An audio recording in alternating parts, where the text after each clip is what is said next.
Hi there, I'm Dr. Martin Benfield. I'm a GP trainer in the East of England Deanery, and as the details about the new SCA examination have just come out, I thought some of you might be interested to know a bit more about the exam and some information on and advice on how to prepare for it.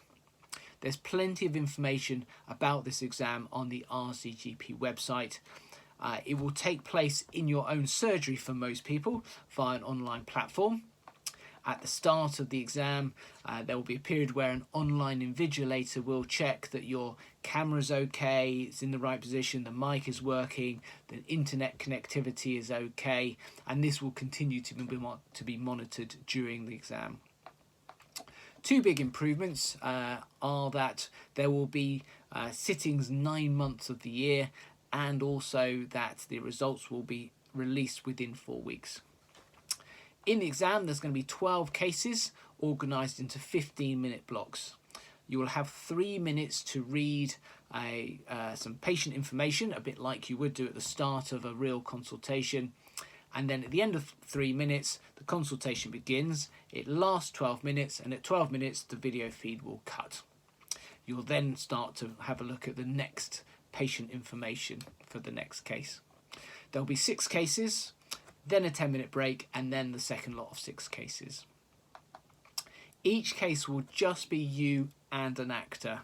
There will usually be 9 video consultations and 3 telephone consultations, which will be the same but just the sound with no video. The actor will usually be the patient, but could be the parent of a child, could be the relative of somebody, or it could be another health professional, such as a social worker calling up about a vulnerable patient.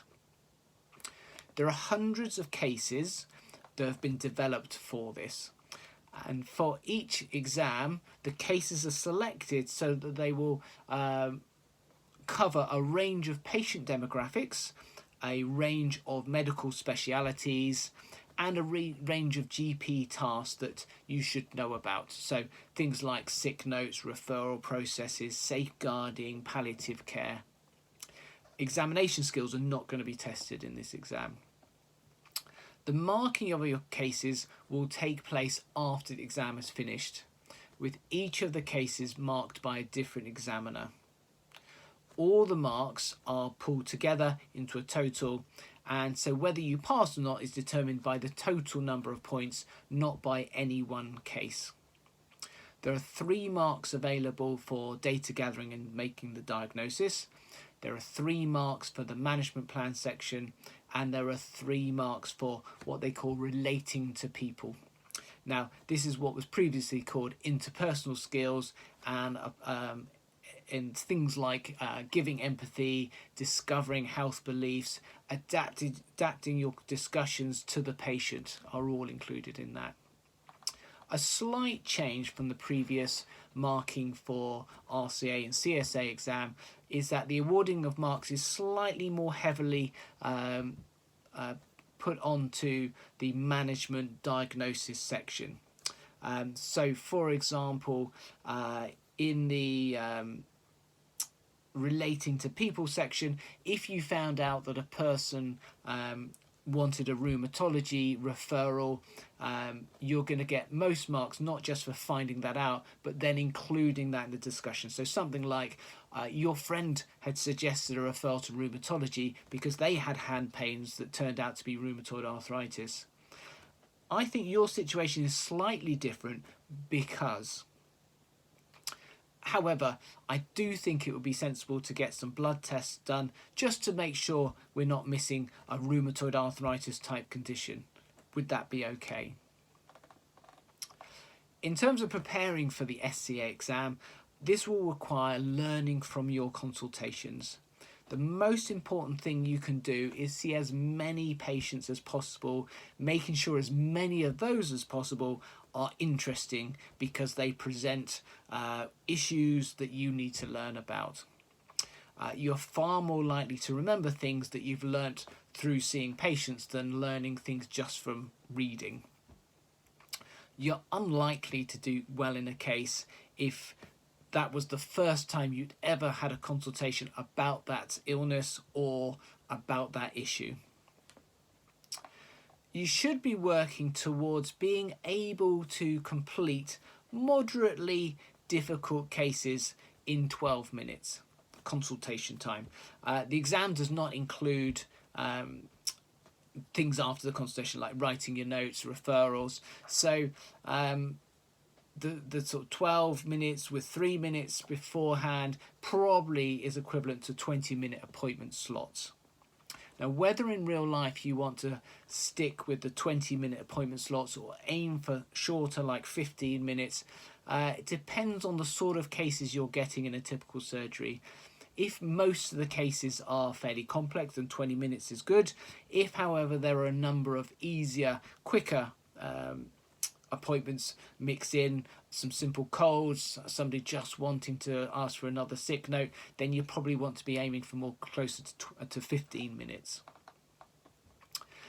As well as how to manage different scenarios, you also need to work on your consultation skills to enable you to obtain an efficient, accurate history and then explain the findings and plan in a patient-centered way. This will require self-analysis of your performance.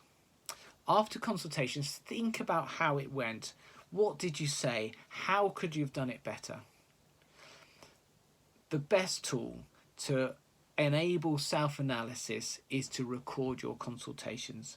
Now, I know that no one likes recording their consultations. No one likes recording themselves, but it is a vital tool. I used to see a lot of trainees who would not record, then fail their CSA exam and then start recording. So don't fall into that trap. You can record consultations using the 14 Fish Connect app. You do this so you can record the consultations on your phone using the app, then you upload it to your ePortfolio. As well as analysing the consultations yourself, you can send it to your trainer to analyse. You can watch them together in tutorials. Role plays in tutorials are useful, as well as having your trainer sit in during real consultations. The only downside with those two is you can't then reverse history and reverse time and see what you actually did. On this YouTube channel, there are 21 videos that work through the consultation from start to finish. I would suggest gradually working through these. Watch one, make some notes, have a think about how you could change things, try things out, have a go at doing that before then watching the next video. So maybe aiming for a couple of videos a week. It will also be important to actually practice video consultations because we don't actually do that very often in general practice in real life. You can try and set these up with patients who have asked for a phone call. You can ask if you can do a video consultation instead. You can certainly practice them in tutorials. You could also set up some mock SCA exams with some colleagues. So you could have, say, a group of 4 and take in turns so that 1 week you have one person being the doctor being examined and the other 3 are 1 case each and they'll do the examining, and then you have maybe 15 minutes at the end for some feedback. So it would be like an hour session, 3 lots of 15 minutes and then some feedback at the end. And then next week another of the group gets to be the trainee being examined, taking the exam. And it's obviously useful to do the mock exam, but it's also quite useful to plan a case and work out what's the management plan for this situation, how is the marking going to be done, and then in the session observing how your colleagues get on. Are there any phrases that you use? Is there anything you make sure you don't do because you've noticed that wasn't so good? My suggestion for getting started on your consultation skills is to work on the most important part, and that's the history taking. Without doing this well, everything else falls apart. Stage 1 is really understanding the presenting complaint by asking open questions and practicing letting the patient lead the discussion. When the patient is talking, don't prepare your next question. Just listen to them properly. When the patient has really finished talking, then decide on your next question. Ideally, the next question follows on from what the patient has just said, so it flows like a natural conversation. The next stage is to add in some health belief questions like ICE and impact on their life questions that flows naturally into the conversation rather than seeming like an odd question that's been kind of stuck in. An example of a set of questions could be, "Hi there, how can I help you today?" Okay, take me back to the start. When was that and what happened? Did you have any thoughts at that time about what might be causing the symptoms? What happened next? How long did that last for? How has it changed from then to now? What symptoms do you have today? How would you describe that pain? What did you mean by? Have you had any other symptoms? What have you tried for this already? Did that help? Has this stopped you doing anything that you would normally like to do? Was there anything in particular that worried you about these symptoms? Did you have any thoughts about any tests or treatments you were hoping to discuss today? Something you need to be doing simultaneously during these first few minutes is to be thinking about your differential diagnosis list. It is very important that you are thinking of several causes for the symptoms. When you've reached the end of this open question stage, decide what questions you need to ask to probe that differential diagnosis list. It might be looking for specific symptoms, some specific family history. Try to avoid these type of doctor-centered specific symptom questions during that early open section. But if you did ask something like, what colour mucus are you coughing up? When you got your answer, revert back to your open questions again.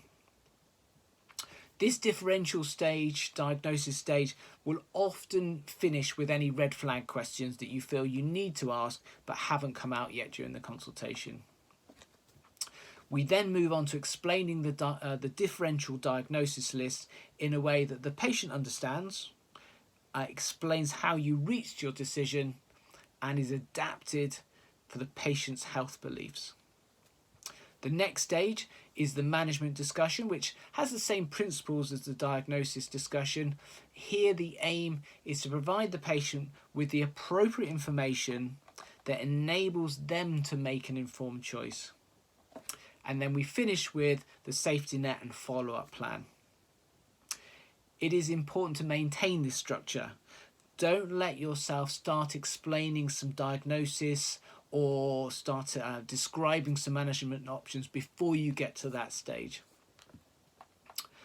The videos on this channel go into a lot more detail of the different aspects of the consultation and tools that you can use.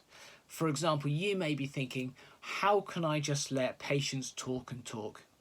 Well, it comes down to how you phrase the questions and the use of things like acknowledgement to maintain control. Patients talking too much is slightly less of an issue in the exams, as the actors only have a certain amount of script that they have to stick to.